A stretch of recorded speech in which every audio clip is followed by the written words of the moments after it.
भारतीय इंतहा पसंद सरकार ने मुस्लिम दुश्मनी में तमाम हदें पार कर दी। भारत और इसराइल मजलूम फ़लस्तीनियों की नस्लकशी में शराकतदार निकले।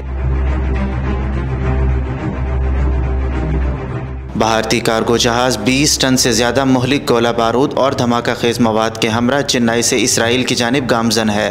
बहरी जहाज़ ने बहीरा अहमर की बजाय निस्बतन काफ़ी तवील मसाफत का इंतखाब किया। दौरान सफ़र जहाज़ ग्रांडे कैप विर्दे की पोर्ट्स पर रुका। कार्गो जहाज़ ने स्पेन में भी क़याम करना था, ताहम हुक्काम ने मासूम फ़लस्तीनियों के कत्लेआम के लिए हथियार ले जाने वाले भारतीय कार्गो जहाज़ को अपनी बंदरगाह पर लंगर अंदाज होने की इजाज़त नहीं दी थी, जिस पर भारत को शर्मिंदगी का सामना करना पड़ा।